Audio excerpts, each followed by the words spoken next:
Good morning, Philippines! Good morning, world! Good morning, Metro Manila! Good morning, Cebu City! And good morning! And shout out to our more than 10,000 followers in TikTok and to our more than 10,000 members in our Facebook group, and of course our growing God. I was checking the numbers of our subscribers last night, and now to 5,000 subscribers in our YouTube channel, and I believe we will reach the 10,000 subscribers na goal po natin before the end of this year. So thank God we have 10,000 followers in TikTok, more than 10,000 members in our Facebook group, and when we reach 10,000 subscribers in our YouTube channel, that is an estimated of about 30,000 members, followers, subscribers, of course our supporters in our online ministry, in our ministry in the Philippines and around the world. Thank God and praise God. Of course, we continue to give all the glory. All the glory belongs to God Almighty, to the Lord Jesus Christ. So, welcome to our online service, our in-depth and life-changing study of the Word of God, this blessed second Sunday. So, second Sunday na po tayo ng August, at 2 Sundays na lang matatapos na ang buwan ng August. And we are about to enter what we call the bear months. Wow! So sabi nga nila, naririnig na natin next month, maririnig na natin si Jose Maricel, at malapit na naman ang ating pinakahihintay, the most exciting time of the year, that is the Christmas season or Christmas time. Alright, so kumusta po kayong lahat? How are you? How are you doing? We miss each other last Sunday sapagkat kami po ay nagpunta and we visited one of the biggest Pentecostal churches in our country. At tayo po ay nasa Word of Hope Christian Church, Christian Family Church last Sunday morning. And before I go to my new series of messages, just want to remember this morning personally my wonderful and blessed experience, yung aking pong experience when we visited Word of Hope Christian Family Church last Sunday morning. Shout out to Dr. David Sobrepeña, former president of the whole Assembly of God, buong Assembly of God AG sa buong Pilipinas. Nakasama natin in the past sa Word of Hope, particularly when Dr. John Stott, one of the famous preacher from England, visited the Philippines. So very special po sa akin yung Word of Hope like one of the churches I pastored or I frequented in the past. So, shout out po sa lahat ng nakasama natin dyan. And special mention yung kanila pong mga very accommodating, very entertaining welcomers or ushers. Special mention gusto ko lang banggitin dahil ako po ay really natouch ako sa experience na yun dahil tayo ay napagod sa pagka-travel during that Sunday morning. So pagdating ko po dyan medyo pagod ako, talagang nakakapagod din magbiyahe. And to my surprise, hindi ko po in-expect, pero yung kanila pong usher o yung nagwe-welcome at the front door, one sister, she really took the effort to get me a chair. Wow! Ako lang po ang kinuhanan niya ng chair kahit malayo sa kanyang kinatatayuan, at talagang kinoffer niya sa akin. Ito sabi niya, Bishop, po muna po kayo while you're waiting. That really touched me. That really blessed me. I thought this is really one of the indications na yung pong ating inaatinan o church ay talagang church ni Lord Jesus, no? Makwento ko lang from church history or from history. Alam niyo po ba si Mahatma Gandhi, according to our historian, he could have been converted to Christianity from Hinduism. But according to a traditional story, pag visit niya sa isang Christian church, instead na siya ay entertaining, i-accommodate at bigyan ng very special treatment para madama niya na she is really welcome in the Christian church. On the contrary, hindi niya po yun naranasan. On the contrary, sad to say, he was offended when he first visited a Christian church in India. And because of that, imbes na siya ma-convert to Christianity at maging born again, kagaya natin, he was offended and he said something very strong against Christianity. You understand what I'm saying here this morning? Sa mga churches po natin dyan, sa mga pastors natin dyan, very important yung pagpasok pa lang, pagdating pa lang ng mga tao, especially yung mga visitors natin, ng mga unbelievers, pagpasok pa lang nila, pagdating pa lang nila sa mga churches natin, mapipil na nila na sila ay very much appreciated, very much welcome, and very much entertained. Dapat po ganun, you know? I'm saying this because I experienced it myself. That is really a lesson to all churches and to all church leaders out there.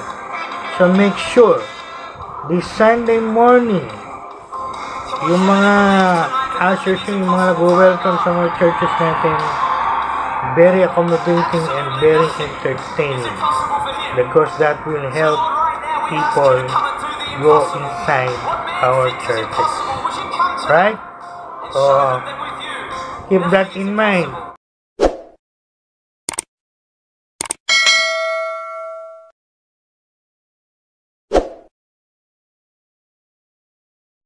And this blessed Sunday morning, second Sunday of August. I'm happy to announce to all of our members here in the Philippines and outside of the Philippines, around the world, this second Sunday of August, I will start to launch my long series of messages about two very important subjects or topics for Christians, and not only for Christians, even for unbelievers or people who are outside of the church. So very important two topics, two subjects. So we will study and we will learn this long series of messages for 3 months.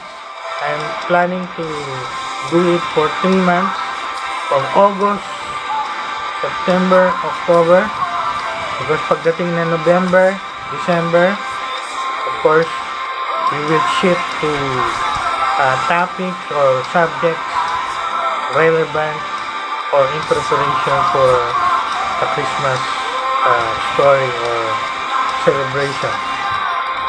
So this Sunday, I will launch that long series, and it will take again months, for 3 months. So we will do this series, maybe could be for 12 weeks, starting this second Sunday of August. Alright? And now, you might be wondering, what is that long series of Dr. Lopez? Long, that will take 12 Sundays or about 3 months para tayong kukuha ng isang subject sa Bible College or Seminary. Usually it takes 3 months to complete one complete subject. Alright? Well, these two very important subjects or topics are, again, biblical. Wala naman tayong pinag-aaralan dito na hindi biblical. Always biblical tayo, no? So, you might ask, what are those two important topics, subject, Bishop? Well, before I answer that, let me say this. Noong mga nakarang these past days, I was doing we call that throwback. I was doing mga assessment, mga review. Binabaliktanaw ko yung mga nangyari sa buhay ko, sa buhay natin, magmula January hanggang August or July. I was reviewing what happened to our lives this past 7 months. Wow! Ganun po ako. Ganun po si Bishop Lopez, Dr. Lopez. I'm doing review, assessment, what was happening in the past days. Yan po yung isang nature or personality ko. Hindi ko na po hinihintay pa dumating yung December or year end before I look back at the year and see what happened in my life. So in short, we did the assessment or evaluation of what happened in our lives, of course, in a particular very important areas of our lives from January to July, and I based it on the goals I set last January. Actually, ni-review ko po yung aking mga messages last January 2024, very first days, very first month of January. At tinignan ko, I did an evaluation. Did we reach? Are we on the road to achieving those goals that we set last January? And to make the long story short, I came to the conclusion that in some areas we reached them, but in some areas hindi pa natin nare-reach, and we only have August, September, October, November, December. Only have 5 remaining months for this year to achieve all the goals that we have set last January. Again, ganito po si Bishop Lopez, si Dr. Lopez. To those who don't know me yet or completely or personally, isa po yan sa aking nature. And because of that, that is the justification why I will launch this long series of messages about these two very important subjects or topics, para ma-reach natin yung mga goals na yan bago matapos itong taong ito ng 2024. And so, you might be wondering, so what are those two important areas in our lives that we really need to meet or achieve our goals? You know what? That is, number 1, the financial aspect or area of our lives, financial. And second, the physical aspect or area of our lives. Other experts call it the wealth and health of a person. We know, all of us know, wealth is very important and health is very important as well. So, kung kayo mismo ay gagawa ng mga evaluation ng inyong mga personal na buhay, and I urge you to do that yourself, as I'm doing, while you are listening or watching right now, I want you to ask yourself and answer that question yourself. At this moment of your lives, we are now on the month of August, or remaining months before we end the year. This is the question. First, how are you right now financially? How are you now financially? Are you still struggling with your finances? Kaya ba nga nila, nararanasan pa rin natin yung G? O nandun na tayo sa, kaya nga nila, ini-enjoy na natin yung L. Maluwag na maluwag. Right? Second, where are you now physically? Are you completely healthy without sickness or disease? Or you're still struggling with something that is not good in your body? So that is the two important subjects or areas of our lives we need to address for the remaining months before the end of this year.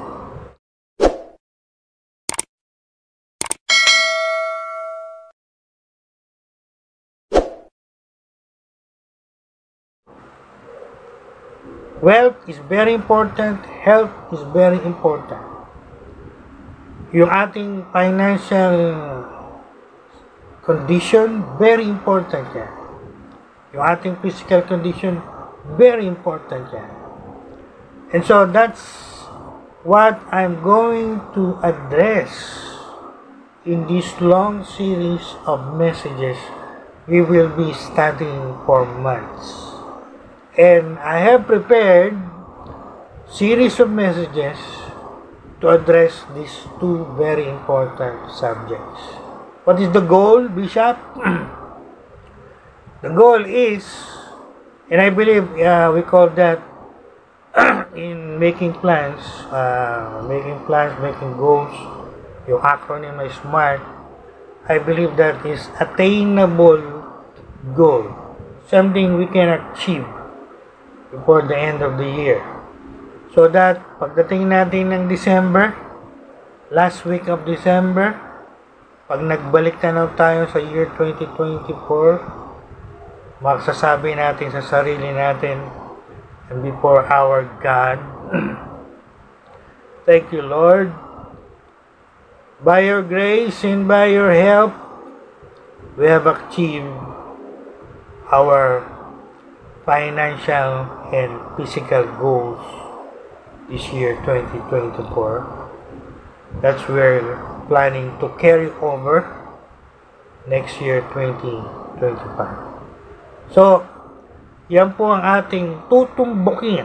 Yan yung focus ng study natin for the coming 3 months, August, September, October.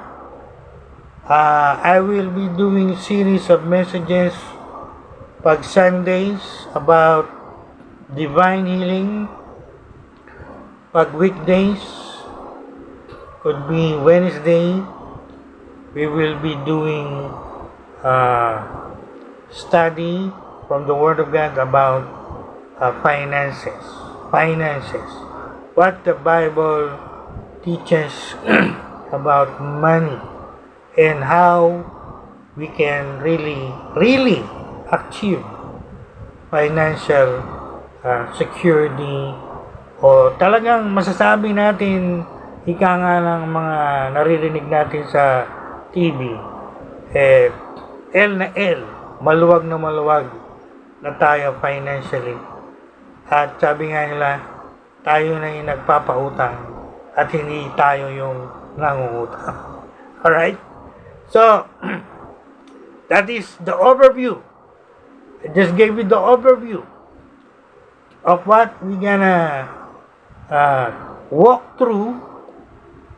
Sabi nga nila, walking through the Bible for these 3 months, starting this second Sunday of August. And I entitled my series, again, to all pastors, to all preachers, to all Bible teachers out there, even Christians, this is copyrighted. Please do not copy. Alright? And the title of my series, I entitled my series Prosperity and Health Series. Alright? Or Prosperity and Divine Healing series. So, divine healing will address our physical problems or struggles coming about sickness and disease, and prosperity messages we will address our financial concerns according to what the Bible teaches. Alright? Now, hindi ko muna papatulan yung mga mga nag-argue against prosperity gospel.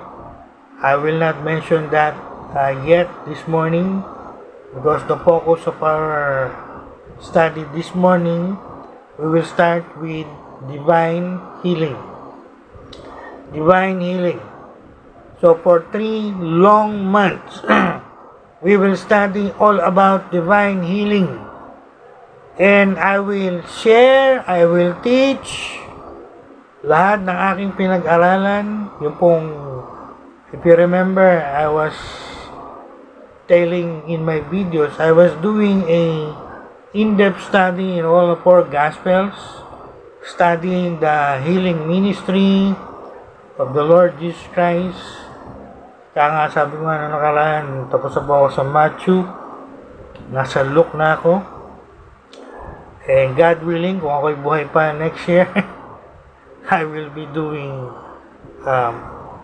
one from Mark up to I completed from the book of John. But this morning, we will start to cover all the healing ministry, all the healing miracles of the Lord Jesus Christ in the Gospel of Mark. So lahat ng ginawang pagpapagaling ni Jesus sa Gospel ni Mark, yan po ay pag-aaralan natin lahat, isa-isa, every Sunday, no? Hanggang matapos natin yung buong Gospel. And based on my research and in-depth study, talagang pinag-aralan ko po mabuti yan, binalik-balikan ko yan ng mga nakarang araw. Talagang binilang ko yan. No? Binilang ko po talaga yan kung ilan lahat yan. And based on my research and my in-depth study, I come up with about 12 or 14.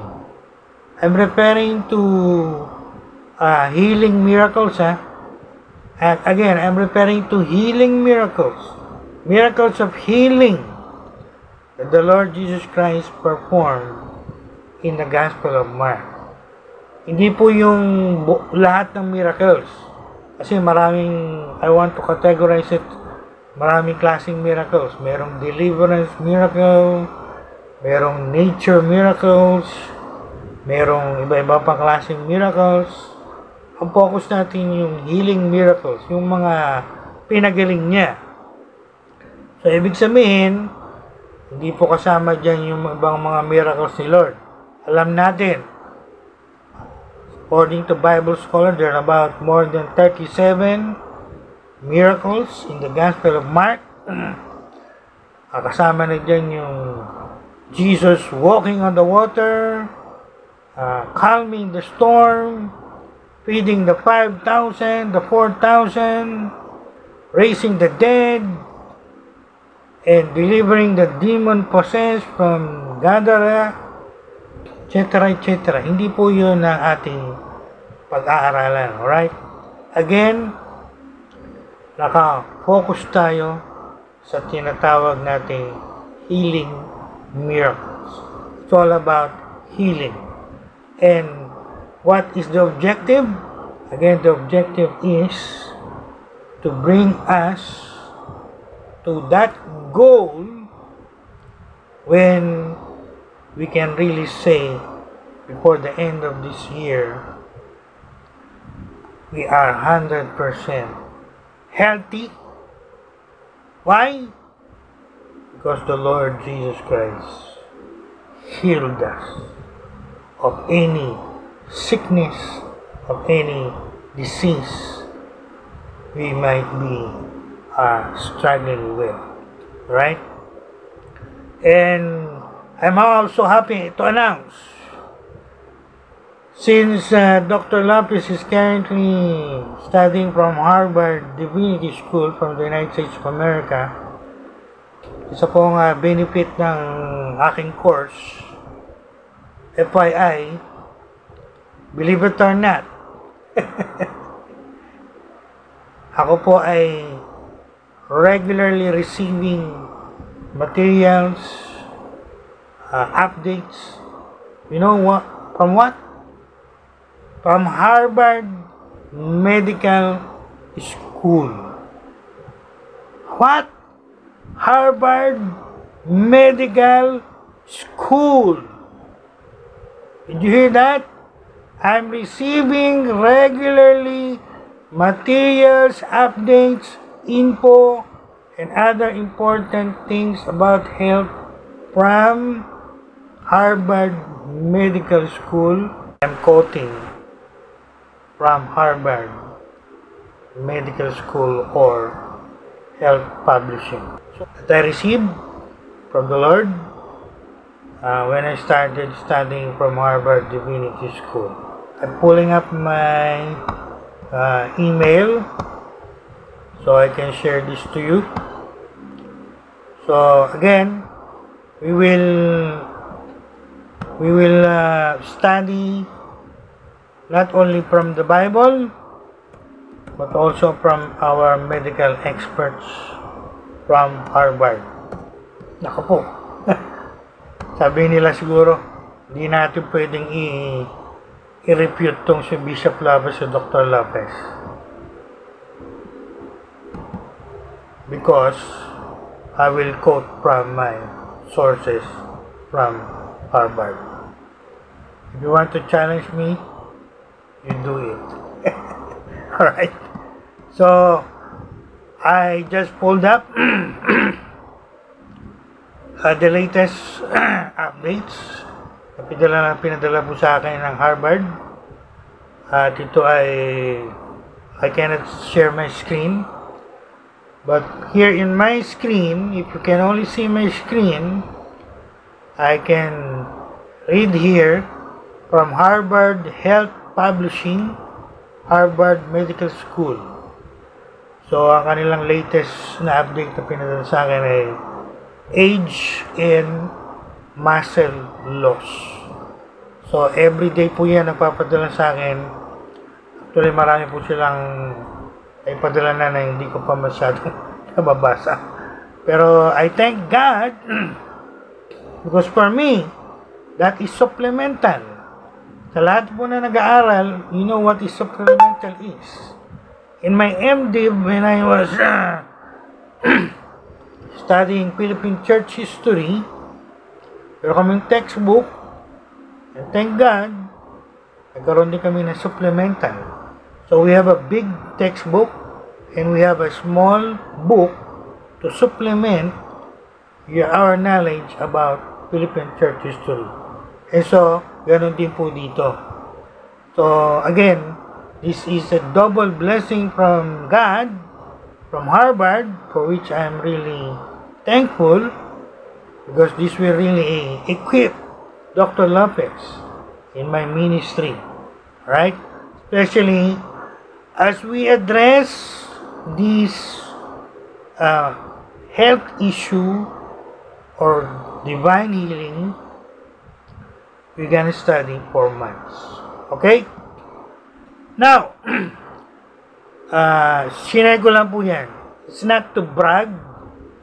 It's not to para tayo magyabang. Hindi po nagyayabang si Bishop Lopez, si Dr. Lopez. You can write and you can even contact Harvard Divinity School and ask them for my name and check if I am really a student, and they will confirm that to your face. Alright? So, the goal po nito, again, it's not to brag, hindi tayo para magyabang. So, what is the goal here? The goal here is, when you study Doctor of Ministry, we call that establishing the credential of your ministry. Yan. Hindi tayo nagyayabang. Pinapakita lang po natin sa lahat. Nakausap nyo at ang nagtuturo sa inyo. Sabi nga nila ay hindi po pipitsugin. No? Kasama po tayo sa biyaya ni Lord. Sa biniyayaan, pinagpala ni Lord. Sabi nga ng mga churches na hinawakan ko, ang aming pastor ay Pastor Lopez is possessing vast knowledge. Malawak po yung binigay sa ating kaalaman ng Lord. Again, not to brag, but to equip us so we can minister in a very strong position of knowledge. Kaya naman, naalala ko nung nagtuturo ako sa seminary, even CHED, yan po yung standard ng CHED natin. A professor must be one rank higher than your student. Kakaya naman kung ang mga estudyante mo mas marami pang alam sa iyo, no? Ikaw professor ka tapos mga estudyante mo one level higher than you. Is secular or Christian education sets the same high standard. The teacher, the professor must be higher than the student when it comes to knowledge, of course. How can you teach them if you don't know them, right? Kaya nga marami tayong cases ng misinformation. You know why? They misinform you. You know why? Because they don't know that knowledge about that subject. And so, hindi nila alam. Naibigay nila sa inyo misinformation. See? Whereas, if you know it completely, sabi nga, you have mastery of it, of course, they will not misinform you. They will give you the correct, the complete, the accurate information or knowledge about that subject. Alright, so I'm really excited.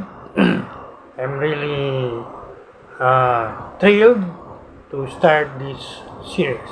So, ano pa bang hinihintay natin? So, let's stop all of this introduction and let's dive into the lesson number 1 of our series. Again, sa lahat ng mga nakikinig, sa lahat ng mga nanonood, we are starting now our long series of study. Nakapokus tayo sa 2 very important subjects to address our financial and physical areas. And that is divine healing to address our physical concern, and financial education to address our financial status or condition. This Sunday, we're gonna start the divine healing, and maghintay lang po kayo ng updates. I'm planning to do the financial education maybe Tuesday or Wednesday. We're gonna upload the first video on that. So that again, ang goal natin, kung hindi pa natin na-achieve yung mga goals natin sa financial, sa physical, ma-achieve natin yan before the end of the year. And I don't know about you, but me personally, I believe I can achieve that.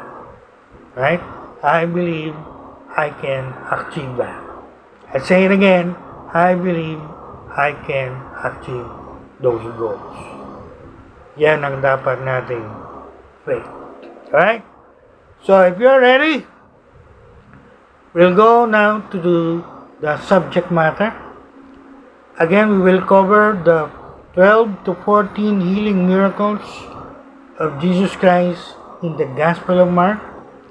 I'm going to do a chronological study. Pag sinabi po natin chronological, yung talagang pagkakasunod-sunod, no? According to that time of when it happened. So it is a chrono. It is not a topical study. It is a chronological study. We'll begin with the very first and we'll end with the very last. Alright? So if you're ready, I want you to go to your Bible, get your Bible, knowledge about the Greek used in the text. I remember when I visited Word of Hope last Sunday, I was observing their worship service from the start to the preaching. At yung pastor po natin dyan, ang ginamit ay observed, used the New King James Version. So, marami pa rin churches gumagamit King James. Yung iba nag-upgrade na sa New King James. And I thought to myself, I will continue to stick to the Amplified Bible. Because Amplified is really very comprehensive in giving to us the Greek manuscripts. So, ibig sabihin, pag nagbasa tayo ng Amplified, masyado tayong malapit sa original Greek manuscripts ng New Testament kaysa sa mga ibang version na aking nabanggit. Alright, let me read our text from the Amplified Bible. Verse 29. And immediately they left the synagogue and went into the house of Simon Peter and Andrew, accompanied by James and John. Verse 30. Now, Simon's mother-in-law, take note, listen, was lying sick with a fever.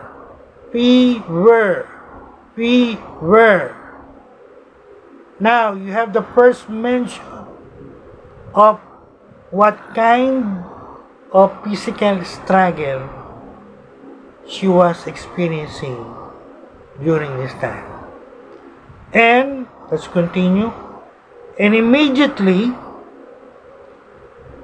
they told him about her. Later on, I will explain this.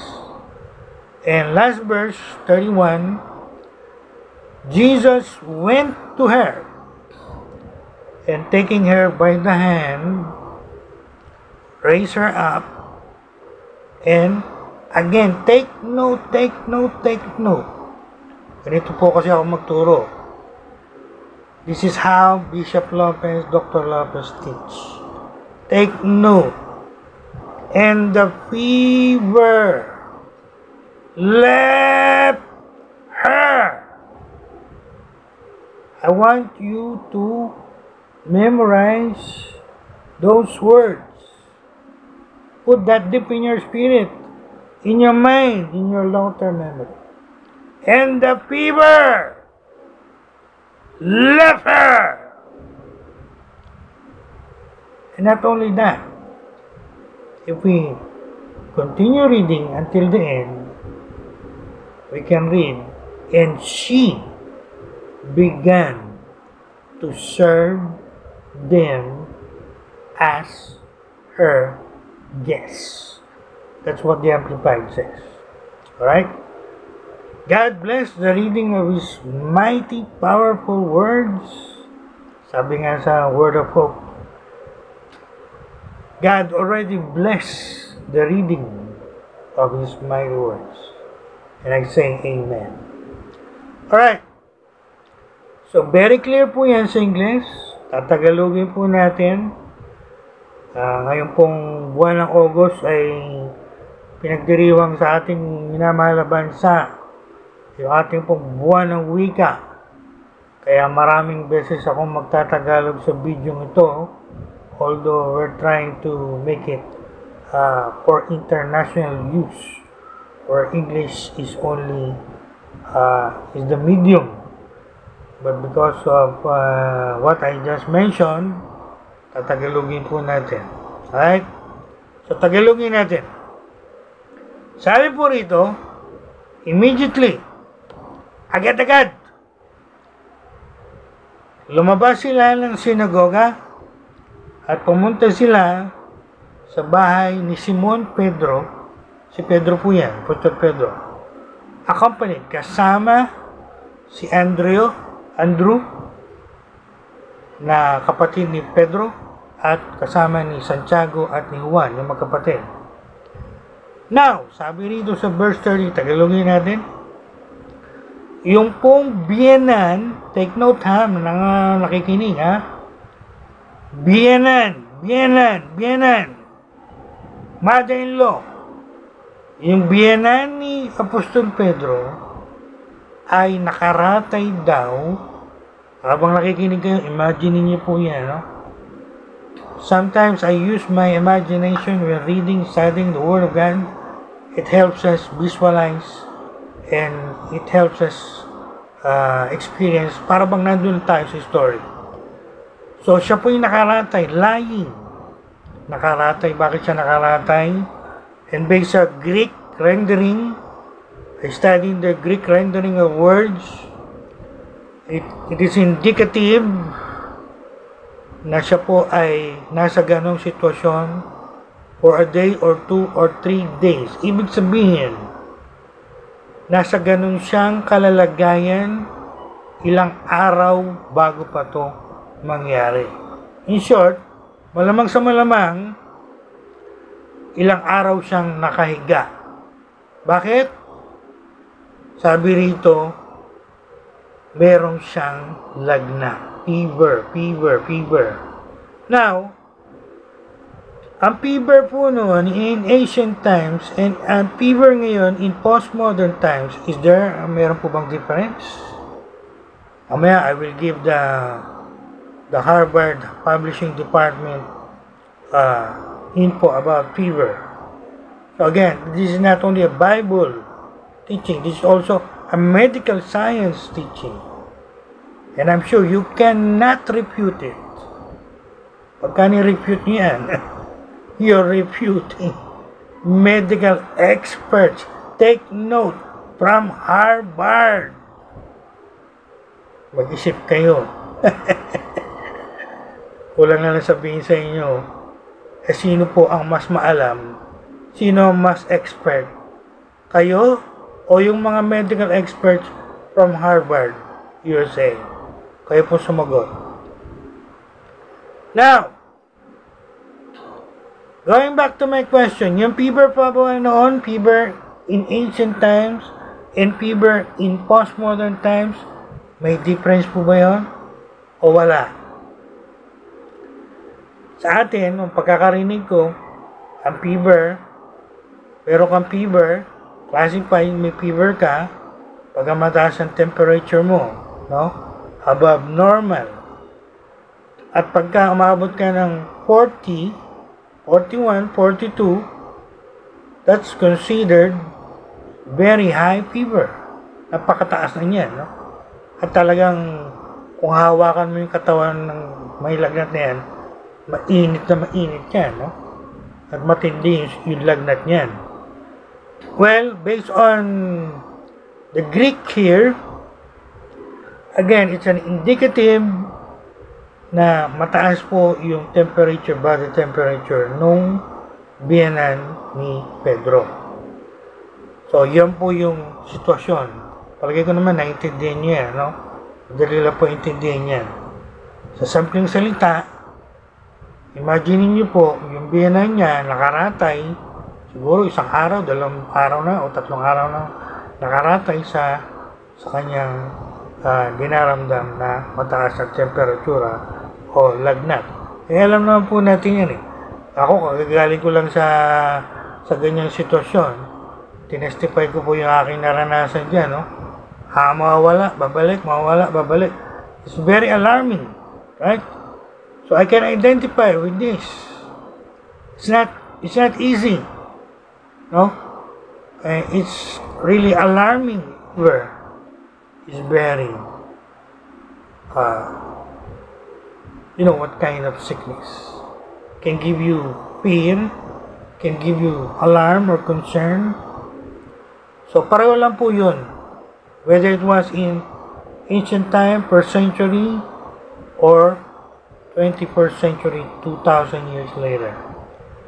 Ang magkaiba lang po ay, kung alam nyo kung ano, pinagbasihan ko rin po yung aking mga pinag-aralan sa Harvard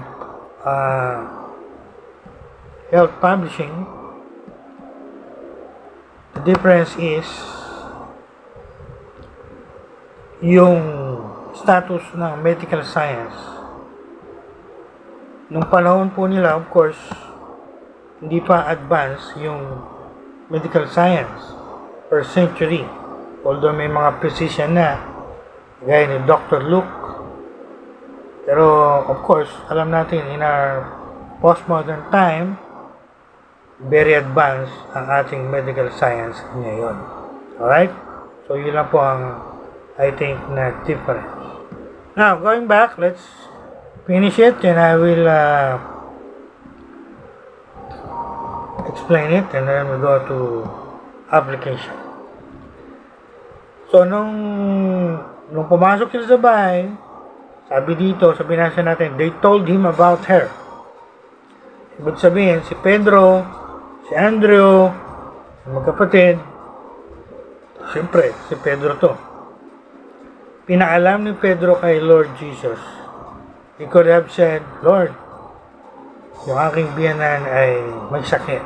Nandiyan po, nakahiga, may lagnat. So, they told him about it. And of course, what can you expect from the Lord Jesus Christ? Verse 31, sabi dito, the Lord went to her. And I believe, agad-agad to, pinuntahan siya ni Lord. No? Nilapitan siya ni Lord. At, sabi po sa Markan account, we call that Markan, from the Gospel of Mark, when you go to Lucan, and when you go to Matthew, the Matthian, I'm using terms we're using in the seminary, because when you study in the seminary, you don't say from Mark. We used to say Markan account, Lucan account, Matthian account. Yun dyan, bahala na kayo. But from the Markan account, sabi po dito, the Lord took her by the hand and lifted her up. So, ibig sabihin, ang imagination natin, makakipicture natin sa mind natin, ilapitan siya ni Lord, kinuha yung kamay niya, at tinayo siya. That is Markan account. But I want you to understand that this story is recorded in all synoptic gospels, meaning may parallel account po to sa Mark at may parallel to sa Luke. Okay? So what is the pagdating sa Matthian account, iba po yung nakalagay, no? Ang nakalagay sa Matthian account, very interesting, the Lord touched her. Hinipo siya ni Lord. At pagdating naman sa Lucan account, Gospel ni Luke, iba ang pagkakasulat ni Dr. Luke, who was a doctor, a physician, during the 1st century. Ano po ang pagkakasulat ni Dr. Luke sa Lucan account? Iba ang sinulat ang pagkakasulat ni Luke. Dr. Luke wrote, ang sinabi niya, sinulat doon, the Lord rebuked the fever. I'll say it again. The Lord rebuked the fever. Iba yung pagkaka-rendering ni Luke, ni Dr. Luke, who is a doctor. Ang pagkakasulat niya po dun sa Lucan account, si Lord Jesus, parang doctor, parang medical doctor, like Dr. Luke, na tumayo, he stood above the patient, and he rebuked the fever. No? Alam po natin ang mga posture ng mga doktor. Ha? Pag tayo nagpapacheck up, wala na yung mga nagpunta sa hospital, alam nyo kung paano tumindig yung mga doktor nyo pag lumalapit sa inyong mga higaan, no? Ganoon ang pagkaka-describe ni Dr. Luke doon sa Lucan account. And interestingly, he did not say like what Mark and Matthew wrote. Very unique yung pagkakasulat niya. Only in the Gospel of Luke, you can read, he rebuked the fever. Kaya maraming mga Christians ngayon, as an application, ina-apply po nila yan. When somebody in their family or in their church is a sick of a fever, you can hear or you can read Christians rebuking the fever, commanding the fever to go in the name of the Lord Jesus Christ, commanding the fever to leave the body. And you might ask, gumaling naman po, Bishop. My answer is yes. Actually, I experienced that myself. In my one past video, tinestify ko po yan, no? Kakatapos ko lang magturo about divine healing. Sinubok ako agad. Inatake ako agad. 4 days is very alarming, no? First, I was taking medicine. I will take medicine, it will be gone. Then all of a sudden, it will come back again. The person who was taking my temperature is go down, and then later it will go up. Then it will go down. Then it will go up. Then one day I decided, let's stop this. I will use what I know about divine will. And you know my testimony, I rebuked that fever. I discontinued taking medicine. And all I can testify is, from that day until now, wala na po akong lagnat. Hindi na ako nilalagnat. Glory to God. Glory to Jesus. Because in the name of the Lord Jesus Christ, we have the victory. Alright. Now, so, ang sabi po dito, yun ang pagkakasulat ng mga gospel writers. Very interesting po yan. Kaya ako in-include dito sa ating pag-aaral. Now, ang focus natin, ang gusto kong bigyan ng diin, sabi nga nila I love the saying, don't focus on the problem, you focus on the solution. I love that. So, I will focus on the solution here. I will focus on the happy ending here. I will focus on the healing here. And where can you read that? Ang sabi rito, pagkatapos gawin yun ni Lord Jesus sa kanya, and the fever left her. You know that in the original Greek manuscript? Again, there was indicative. Mag-aaral ng Greek, you know what is indicative means? Meron pong indikasyon sa Greek original manuscript na yung fever, yung lagnat, yung mataas na temperatura, agad-agad umalis, nawala sa kanyang katawan. Wow! Praise the Lord Jesus Christ. That is what we usually called instant healing. Right then and right there. Can you imagine kung i-apply natin yan sa panahon natin ngayon? Merong isang taong may lagnat, let's say 40 ang temperature, and then someone of you who is a Christian or who is a pastor pray and rebuke the fever. And guys, we need to do this, what we are studying right now. Alright, next, Jesus went to her, took her by the hand, raised her up.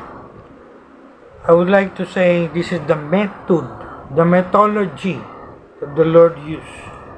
Sa mga nagpapagamit kay Lord sa divine healing, very important po to. Actually, minamaster ko to. What are the methods that the Lord used in His healing ministry?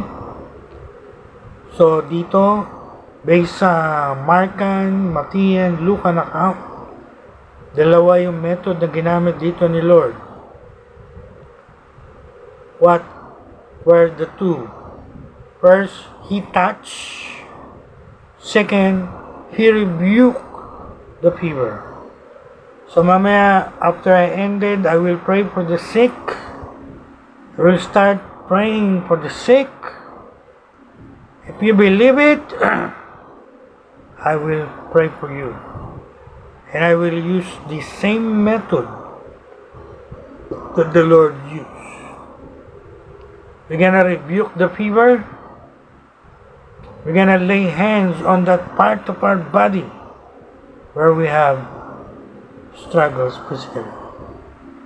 It's time for you to believe for your healing. Right? So, now, very important in divine healing, bonus na po to, you might ask, kailan nare-release yung healing power ni Lord? When is the healing power released? From God to His instrument to the recipient or receiver of healing.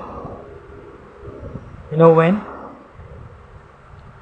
Based sa aking pag-aaral and experience, most likely, it is released after we use the method.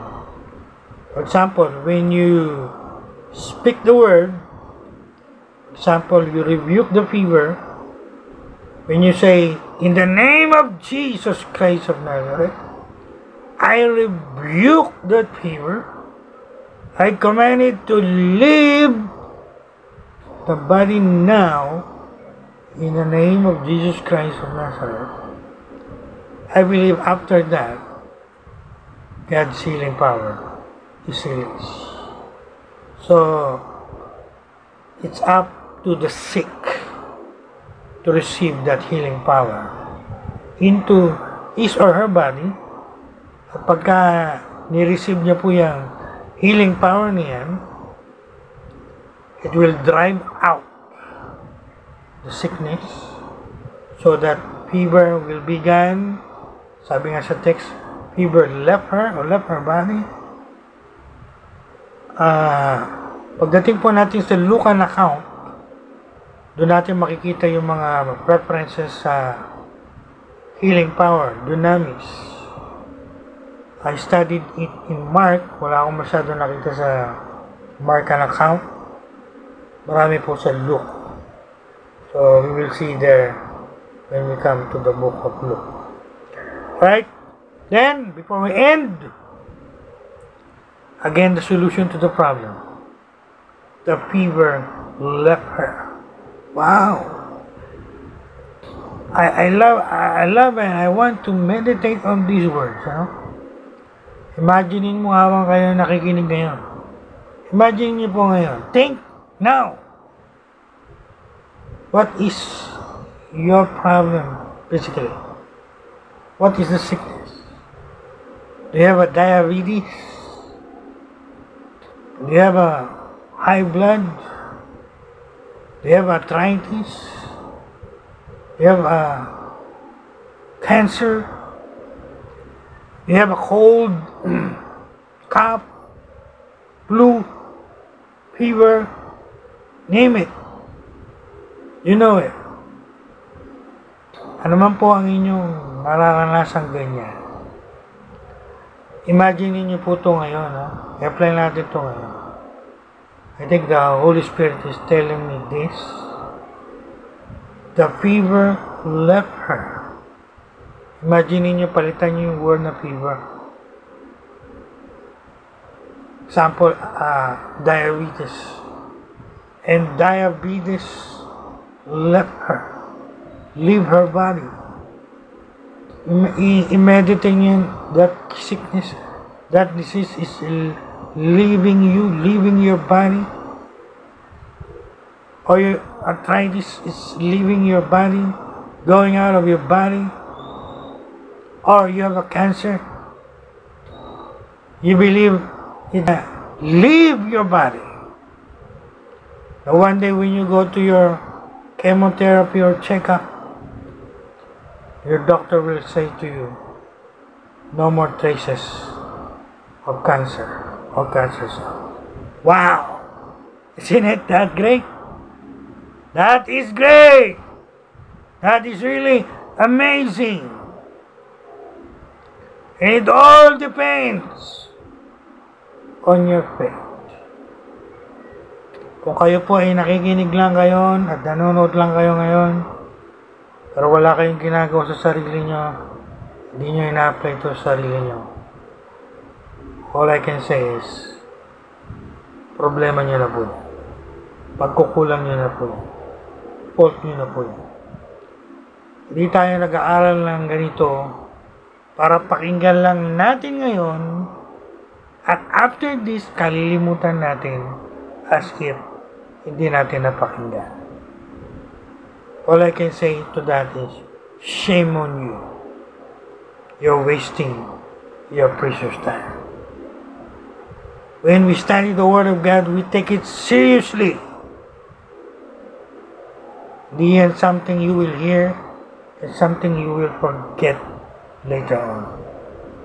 Kaya ang ginagawa ng maraming Christians sa maraming churches ngayon. Actually, isa po sa mga dinidil sa akin ni Lord yun, how to keep your healing. Yung mga nakarang gabi, nire-review ko po yung mga videos namin sa YouTube. I saw the power of God, the healing power of God, healing many people. You know what is coming to my mind? Very strong. It's as if the Lord is telling me, what about those people? Did they really keep their healing? Magaling pa rin ba sila ngayon? O bumalik sila sa kanilang mga karamdaman? Isa po yun sa bibigyan din ni Dr. Lopez in the series, How to Keep Our Healing. Sapagkat isa po yun sa pinakita sa akin maliwanag nito. Many receive it during the healing service. Know what the Lord told me? And many lose it after. No wonder. Ngayon, nasa kanila pa rin yung mga sakit nila. Now, the question is, nasaan ang pagkukulang? Na kay Lord ba? Nasa minister ba na ginamit ni Lord to minister healing? O nasa inyo?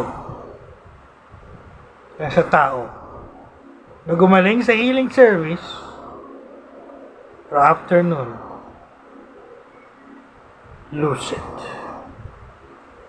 So kayo po ang mag-judge sa inyong mga sarili. And then I will end here because again this is what the Lord is telling me to tell you. If you don't believe the Lord is speaking to me, I don't care. Marami na akong naranasang ganyan.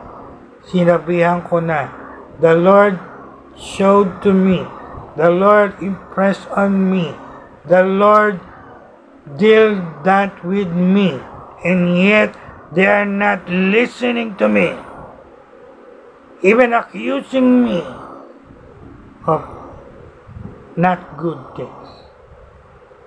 Well, when I pray, I always tell to God, to the Lord, I've done my part, Lord.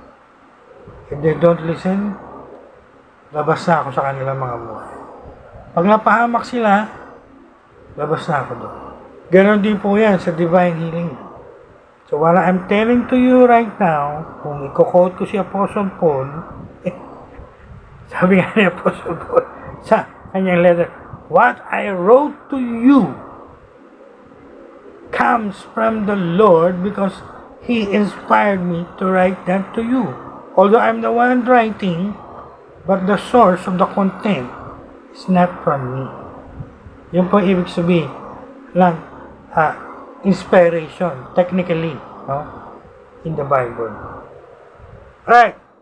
So, dito tayo mag-end. Is one of the most important thing that the Lord showed me in this story. Sabi dito, the mother-in-law, after the fever left her, began to serve them as guests. And I'm really blessed about it. It shows the undeniable. You cannot deny it. Even the devil cannot deny it, cannot discredit it. Liwanag tinuro sa akin ni Lord yan. Our defeated enemy will discredit it, will try to discredit it, and tell the people, It did not happen. Walang gumaling. Wala. Somebody said the devil is a liar. And a number one, deceiver. Many are healed, but they lose their healing. That's what the Lord told me. Again, it's up to you, not on me. So, hindi po yan pwedeng i-discredit ng sino man, even Satan himself. So, what is the undeniable result here? He was completely healed. And the healing again is very complete, that she acted as if she had never been sick. Hallelujah to Jesus. Glory to God. Praise the Lord Jesus. See? Napaka-tindi ng result, ano? Pagkatapos niyang gumaling, naglingkod siya agad kay Lord. So what's the lesson?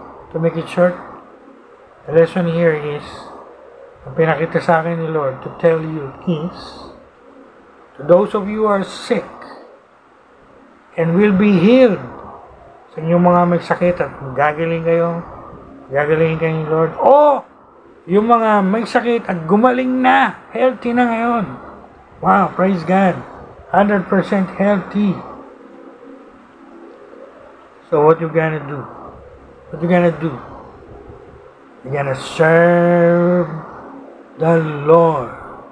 I'll say it again. We're gonna serve the Lord. I'll say it again. We're gonna serve the Lord. Simple yun, no? Kaya I believe, kaya na-record yan na ganyan yung wording. Kasi yan talaga ang purpose ni Lord. One of the purposes of God. He saved you, He healed you, He set you free. So one day you will choose, you will decide, you will use your free will, you will choose to serve Him. Hindi dahil sa napipilitan ka. Because you are under pressure. Because you want to do it. Because you love Him. And you want to, sabi nga ng mga kano, repay back what He did to you. Amen? So, yan po ang lesson, no? Ulitin ko po sa Tagalog, kung meron kayong sakit, pagalingin kayo ng Lord, please. Nagamit ko na po yung word na please. I'm appealing to you. Based on this text, decide after your healing, you're gonna serve the Lord Jesus Christ. At tayo naman, o yung mga iba dyan, na magaling na, eh, alam nyo na, ano? We serve Him. We keep on serving Him until the last day of our lives here on planet Earth. Here on Mother Earth. Alright? So, application tayo. Conclusion. Guys, ladies and gentlemen, beloved brethren in the Lord, to all of our members, followers, subscribers, supporters. Personally, I'm really amazed, namamaha ako pagka pinag-aaralan ko itong mga stories nito. It's really amazing to me. The Lord Jesus is really amazing. In His works, His miracles, His healings are all amazing. Magaling po ako sa English, ano? Tawag sa akin nung graduating ako sa high school, Mr. Webster. Pagka gusto nila ng English word, they will first go to me, even not to their Webster dictionary. And I was looking for a word that I will describe this. And I'm looking for my vast vocabulary. Alam niyo po kung anong dumarating sa akin? Only one word. Amazing. The Lord Jesus is really amazing. His works are amazing. All the miracles, all the healings, particularly this one that we studied this morning, really amazing. I don't know about you, and I don't care what is your reaction. Kung hindi nyo naiintindihan ito and you're dead spiritually, it's not amazing to you. But to me, all of it are amazing. Even the Greek used here, sa King James Version, pag binasa nyo, they were astonished. You know what is astonished there? In the original Greek word, amazing. Amazing. Amazing. We serve not only the mighty God, we serve the amazing God. At lalo po itong magiging amazing kamanga-manga pag ito po ay naranasan nyo, no? Na-experience nyo personally sa inyong mga buhay, sa inyong mga katawan, sa inyong mga finances. Maring ngayon hindi amazing sa inyo ito kasi nakalagay lang sa Bible. Head knowledge nyo pala.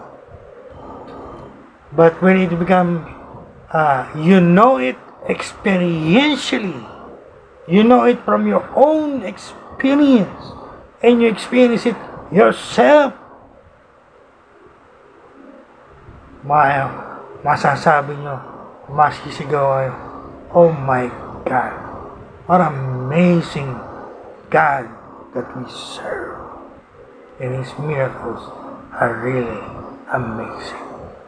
Wow.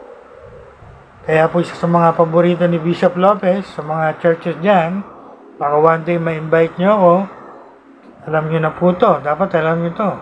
Isang paboritong kinakanta at pinapakanta ni Bishop Lopez sa mga churches ay yung pong kantang I stand in awe of you. That's really touching to my heart. No? Kamangha-mangha talaga si Lord pag kumilos sa buhay natin.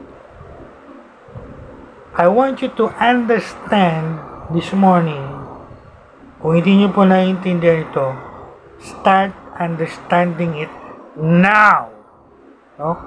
Kung hindi nyo po ito naiintindihan noon, ngayon pa lang umagang ito, sa pagsisimula natin ng long series ito, simulan nyo nang intindihin.